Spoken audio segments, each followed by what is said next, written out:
I didn't bring the gavel, so we're Further. calling, it's over there? Yes, on the podium. Sweet.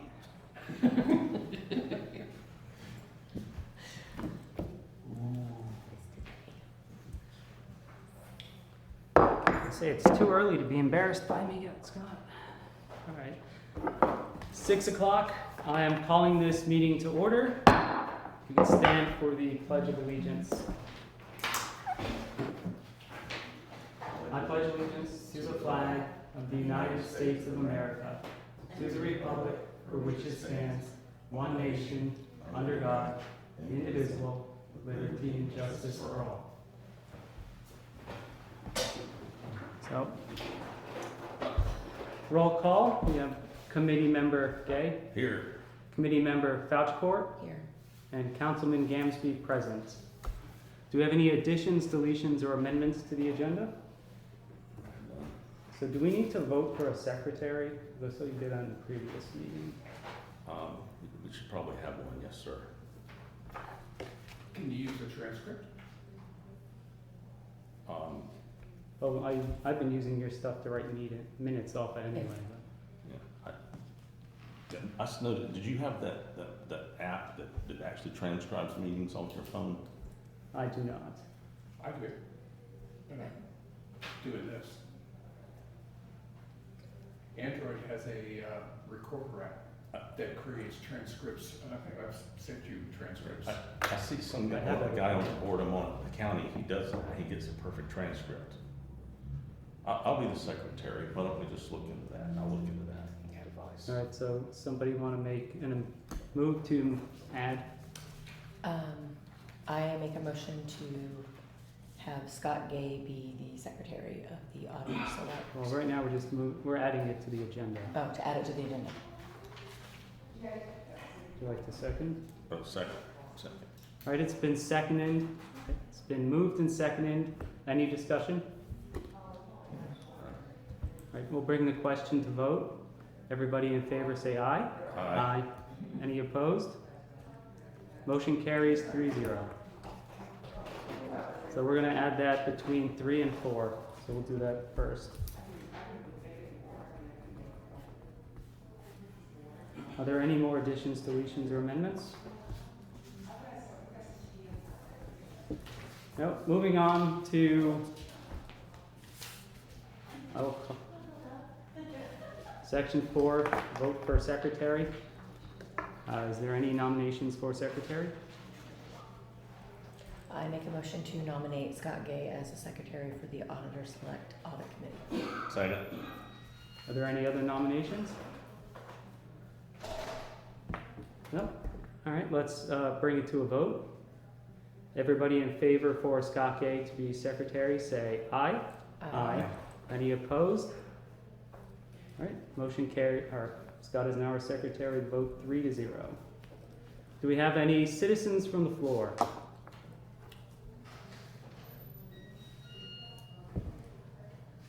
No? All right, moving on.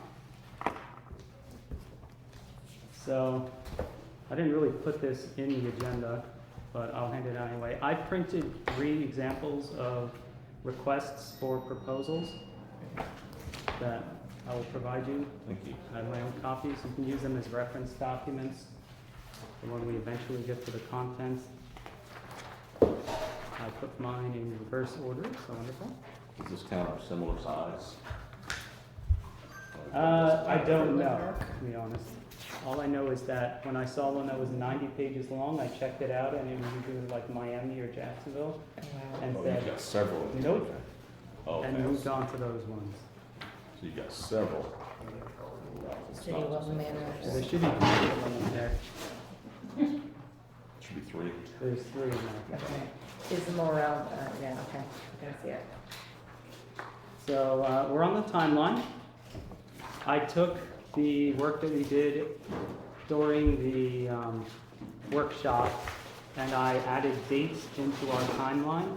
So we've already hit our first mark, which was to get the Auditor Selection Committee established the resolution on June 10th. This will serve as our organizational meeting. Our next meeting is going to be June 23rd. I am confirmed with Powell and Jones, the auditor, they will be there at 6 o'clock. I talked to Mr. Carl, actually I don't know what his last name is, and he said he will be providing us with the document by Friday. So I'll forward that on when it comes in, we'll have the weekend to review.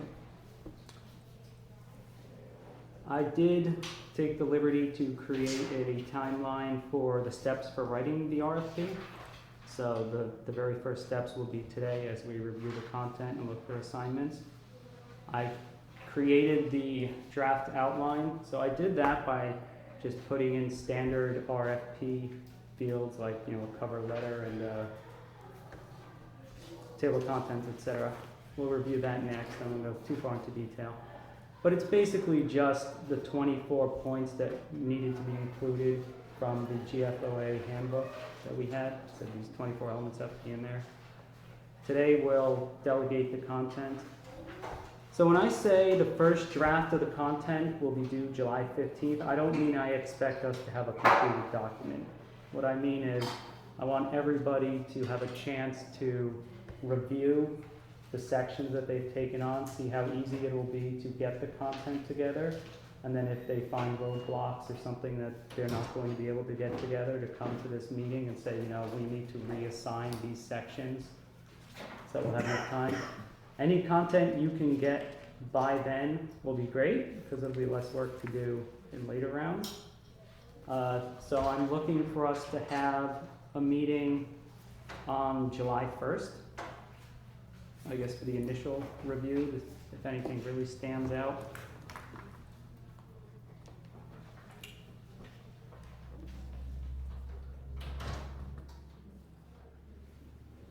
July 1st will be the preliminary.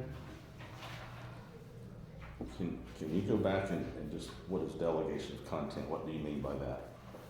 So by delegation content, I mean I created a outline that will be generally the form that this RFP will take. So I would like all of us to either volunteer, or if no one wants to volunteer, I can assign sections to each of us to begin finding content and creating content for those sections, so that by the first we'll know, you know, have a pretty good idea of if you can find it or if you need to reassign it to somebody else. Okay.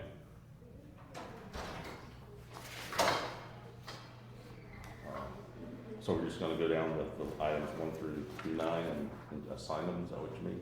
Yes, we'll do that after the timeline review.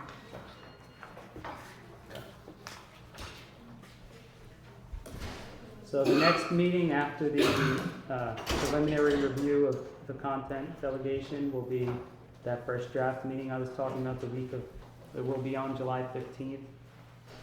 I think you said you had a conflict, Lynn? I have a conflict. I won't be in town. So we will move it to the week of the 22nd. I will find a date and I will update that.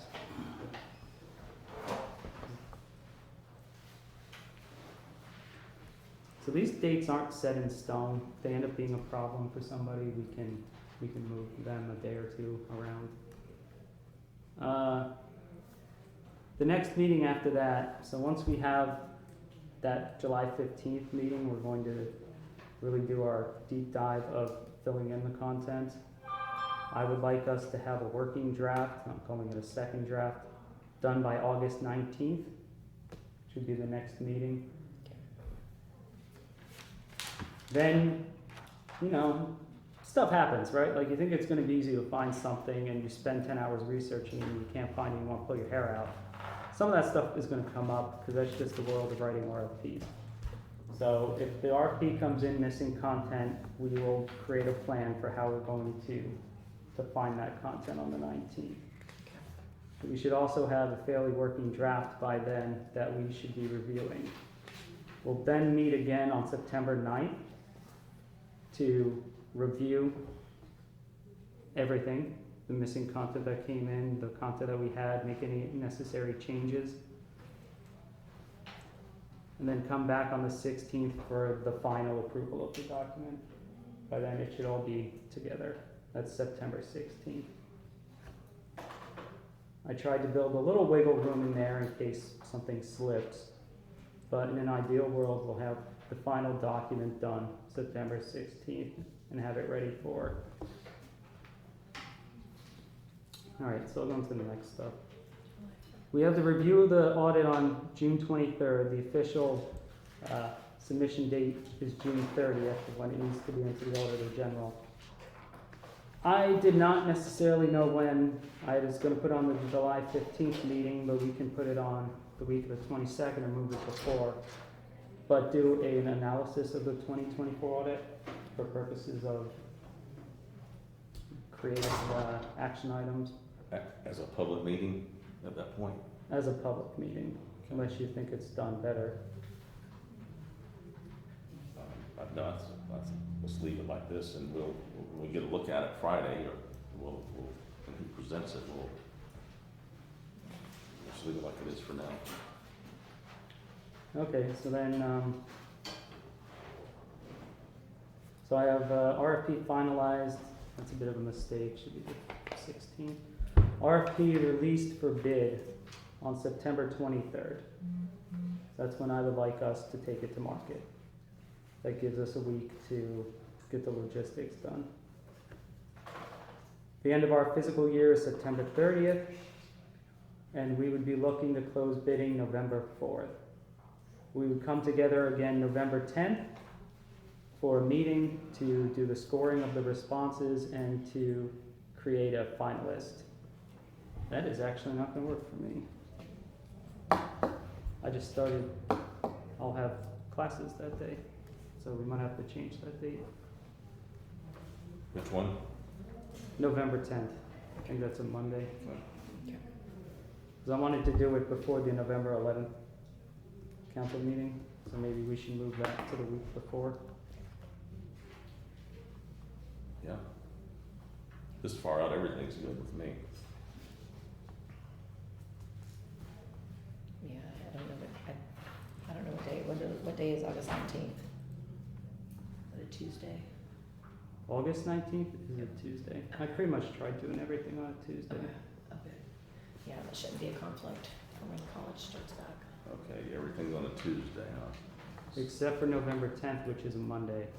So I probably want to bring that to the 6th, which is a Thursday. Okay. I have conflict with the county planning board on the second Tuesday of the month. So if any of these are second Tuesdays, I'll have a conflict there. That's when we do the town council meetings, so I won't be in. Hmm? The second Tuesday is the town council meetings, so I would be in conflict too. Well, I don't always have a meeting that day, but when I do have meetings, that's when they are, and I usually know 3 weeks in advance. I will know 3 weeks in advance if I'm gonna not be able to attend. All right, I'll check to make sure I didn't do that, because it would not be the first time I made such a mistake anyway. Yeah,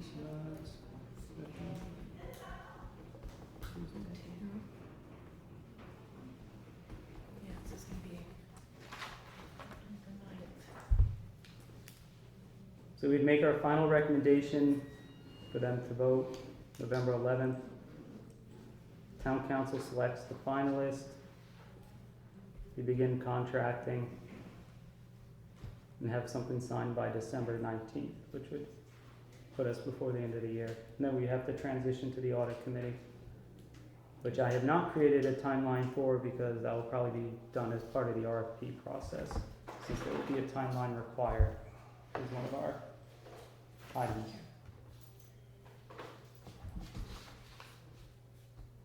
The only thing that might worry me a little bit in here is the timeline with the council. So I might go back and look that over again. Because giving it to them 3 days to vote, if they turn around and say no, then that's screws up the whole timeline. What do you mean, they say no? What do you mean by that? Does that mean? Technically a recommendation. They could tell us to go pound sand if they want to. They would still have to select one of They the have to select proposed, one of the, something. someone who sent the proposal in, so a no really doesn't affect us, it just. Yeah, also November 11th is Veterans Day. So I don't know if they're gonna have a regularly scheduled meeting on that day. Okay, then I will make sure the scheduling for that works out if we have to move it a day or two. But yes, they have to select something. I'm hoping they select the one we tell them to select, but that's not guaranteed.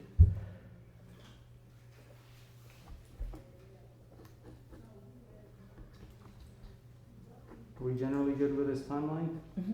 Yes, sir. Yes. All right, moving on to part 6, review of the RFP outline.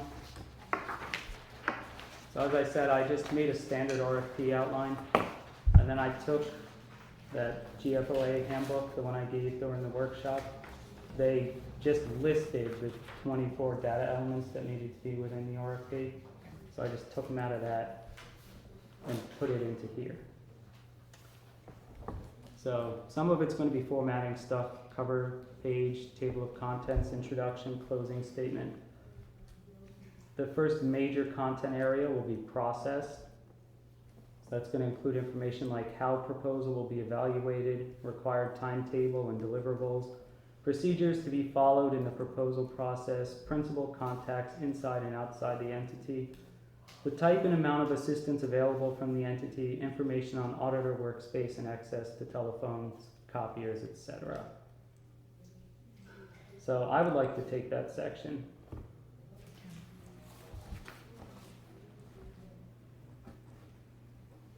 Oh, we need somebody to do the cover page, table of contents, and introduction too. So do you envision us having a working document on a shared file or something?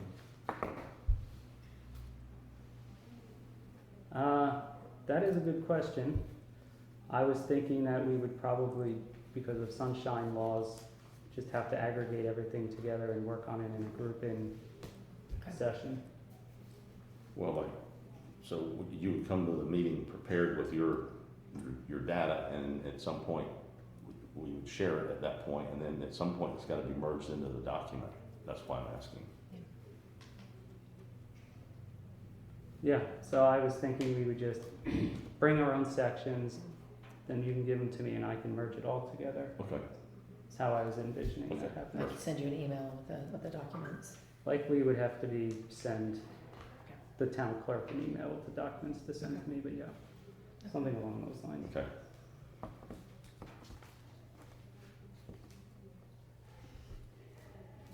So the next section is background, brief description of entity and its accounting system and financial reporting structures, known weaknesses in the entity's internal control structure, anticipated implementation problems arising from new authoritative pronouncements. I'll take that.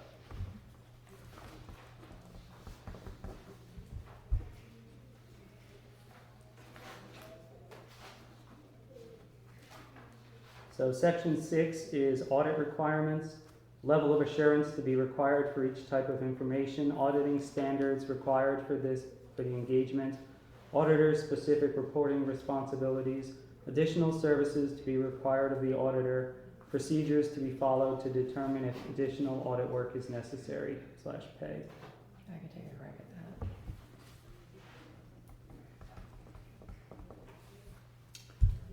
The next section is qualification. So come back up there.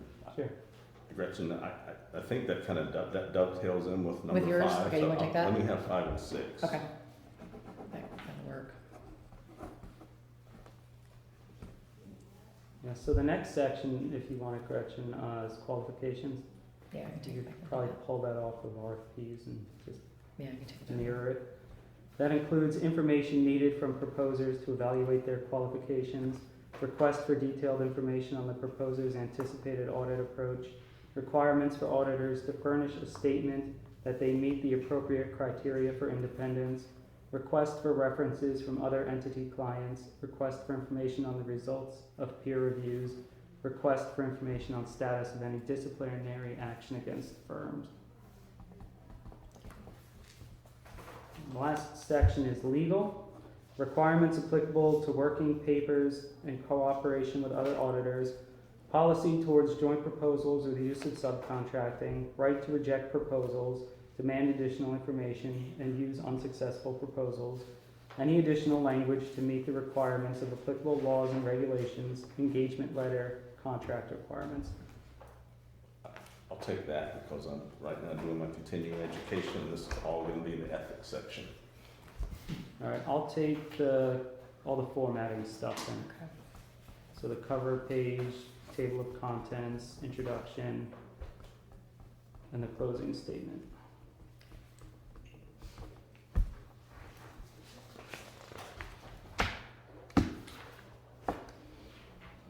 The only section left is section 7, which I did kind of at the beginning. Our next meeting is going to be on June 23rd at 6 p.m. We're going to meet with the auditor, who is going to give us information on, well, he's going to present us with a copy of this year's audit. So does anybody else have any comments, questions, something they would like to go over?